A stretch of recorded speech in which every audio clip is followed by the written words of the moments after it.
Come here, bro. Okay, so we're here in Corona.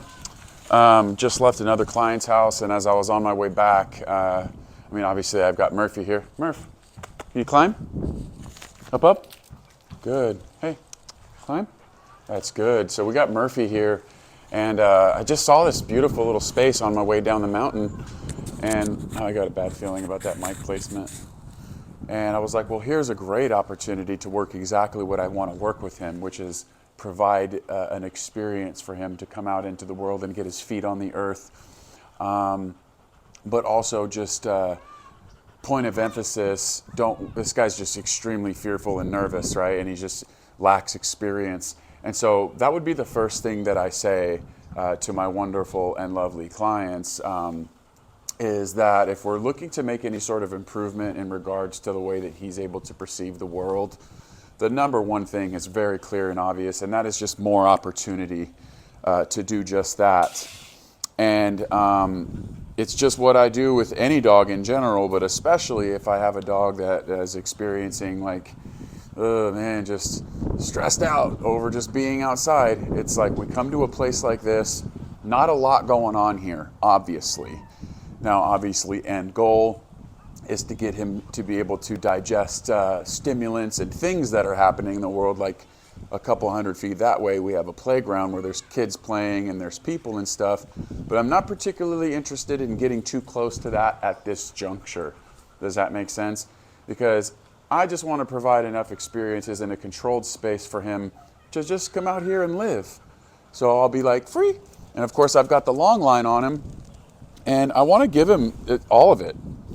Just want to give him all of it and let him enjoy himself without any tension, right? So this leash will be going home with my wonderful and lovely clients out of Las Vegas, Nevada, alongside this very lesson. Because as much as we're not very close to all that happening over there, we're still near it, and he still knows it's there. And I know that he's got this thing of being reactive and barky and very overstimulated by those things. And so one of the ways I know that we could help reduce that type of stuff is by limiting the amount of times that we allow the behavior to be rehearsed. Okay? So that's why working from the distance is so important, because one, he just ain't ready. He's just not ready to get that close to the action. So we just need a whole lot of reps and opportunity far enough away from the action before he actually decides he wants to bark at them or just speed up towards them, to be extra skitzed out by them. Good boy, it's a man. So yeah, that would be considered just easing our way into it and not being in a rush for it, and really doing our best to understand the dog that we have so that we could come up with the best and most healthy, sufficient, and effective game plan. People often ask me what my style is and what I do. I can never really tell them unless, of course, I have the specific dog in front of me that they're asking about, because it's probably going to look a little bit different depending on any individual dog. I don't have a cookie cutter way I do things. I have a lot of similar things that I do, but when I do it, how I do it, why I do it is probably going to vary and always depend, again, on the specific dog that I have in front of me. I find that to be the most ethical. I also find that to be aligned with what I truly feel about dogs, which is love.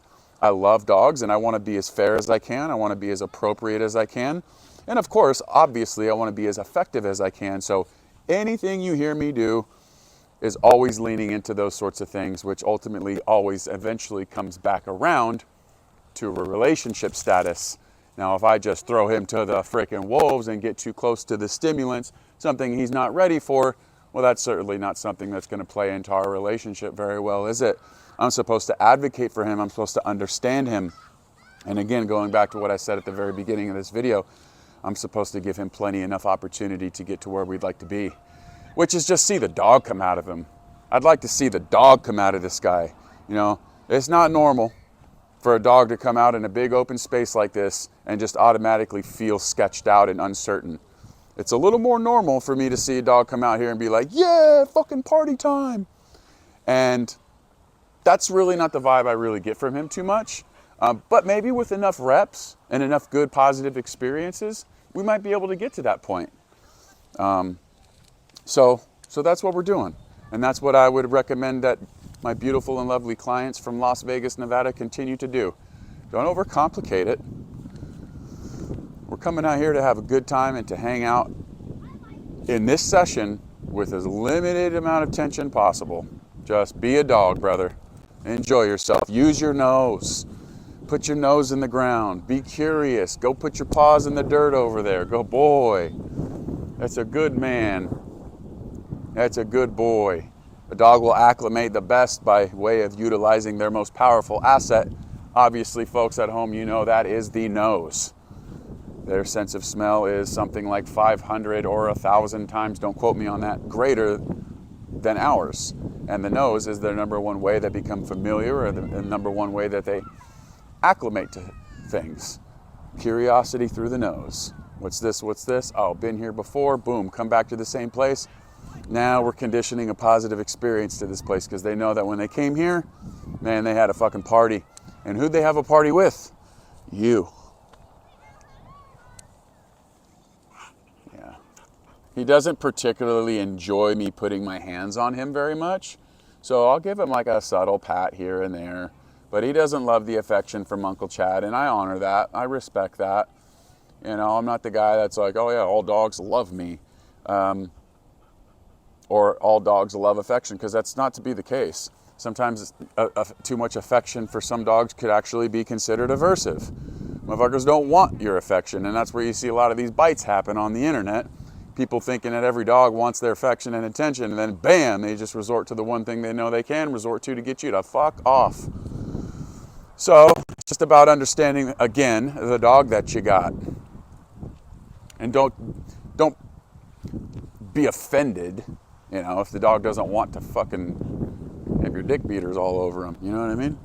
So he's eating some grass right now, and probably because his stomach is a little twisted, because again, dude tends to be a little stressed out in new environments. This is a new environment.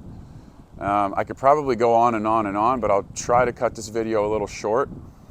But if I'm giving advice to my lovely people in Las Vegas, Nevada that own this dog, it's opportunity to adjust and to acclimate to a multitude of different environments, not just the same place every single time. That way we get practice doing it everywhere and not just, you know, the one place you go to. Because every new environment is probably going to be another challenge.